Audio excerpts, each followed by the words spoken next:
여러분, 이틀이든 일주일이든 한 달이든 1년이든 하나님께서 말씀하시면 이스라엘 백성들은 그 자리에 머물러 있습니다. 그것이 1년이든 얼마의 세월이든 아무것도 하지 않은 채 세월이 가는 것을 견뎌야 했던 것입니다. 여러분, 때로는 이렇게 아무것도 하지 않은 채 그 자리에 있다가 세상을 내가 떠나야 되나? 이런 허무함을 극복하는 것도 주님의 일인 것입니다. 때로는 아무것도 하지 못함으로 인해 자기 자신에 대한 무능력함과 자존감이 떨어지는 것을 견디는 것도 주님의 일인 것입니다. 어느 사역자분이 그런 얘기를 하는 걸 봤습니다. 계속 자신의 전공과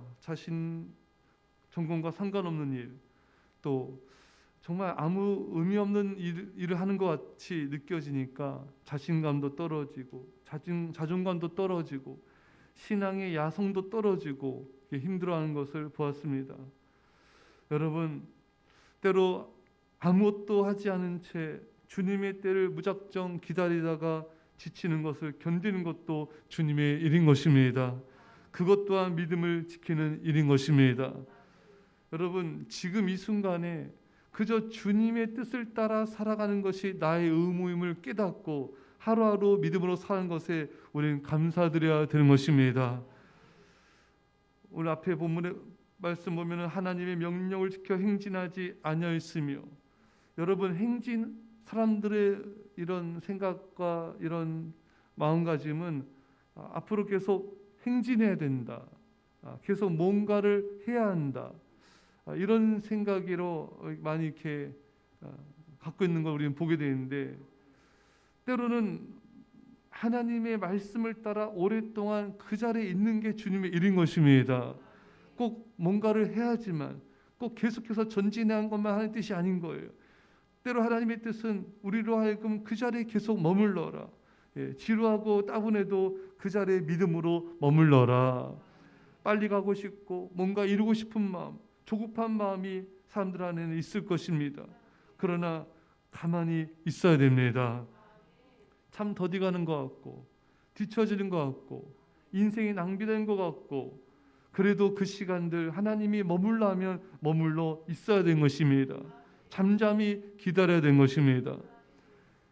고 김대중 전 대통령도 감옥에서 이제 억울하게 잡혀서 이제 지내는 시간이 있었죠. 빨리 나가서 일하고 빨리 나가서 나라를 위해 의미 있는 일을 하고 싶고, 하지만 하나님은 그를 그 시간들을 인내하게 하고 기다리길 원하신 것입니다. 하나님을 믿는 자는 서두르지 않습니다. 하나님의 때를 기다린 것은 결코 시간 낭비가 아닙니다. 하나님의 때를 기다린 것이 앞에 나가서 무엇인가를 큰 일을 하는 것보다 더 위대한, 더 믿음의 행위가 될 수가 있는 것입니다. 그리고 무엇보다 우리가 알아야 될 중요한 하나의 메시지는, 하나님의 뜻이 조용히 기다리고 있기를 바랄 때에는 그냥 그렇게 그 자리에서 믿음으로 기다리며 지내는 것, 그 자체가 하나님의 뜻을 이루는 삶이 되는 것입니다.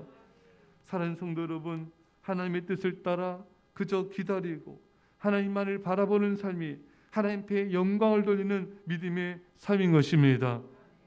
빨리 뭔가를 이루고 헌신하고 뭔가를 열매를 맺고 싶을지라도 하나님의 뜻이 잠잠히 기다리는 것이라면은 그 기다림이 하나님의 일인 것입니다.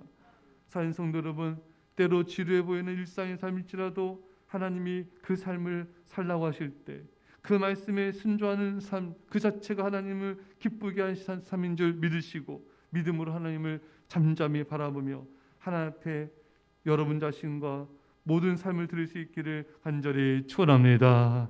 기도합시다. 사랑의 아버지 하나님, 하나님께서는 행진하라 하실 때가 있고 그 자리에 머물러 하실 때가 있습니다.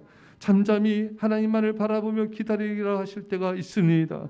주님, 우리가 하나님을 바라보며 기다리는 것 자체가 믿음의 행인 걸 알게 하여 주시고 하나님을 영화롭게 하는 그 삶, 믿음의 삶으로 온전히 드려지게 하여 주옵소서. 감사드리며 예수님의 이름으로 기도합나이다. 아멘.